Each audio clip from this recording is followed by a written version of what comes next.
खुलल केस दक्षिण कमर राजधानी,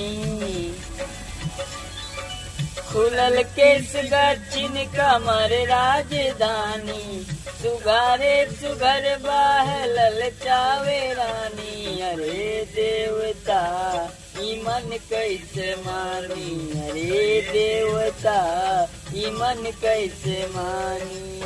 लड़के के सुर में जो बन जवानी, चल चाहता पैंट भर के सिया।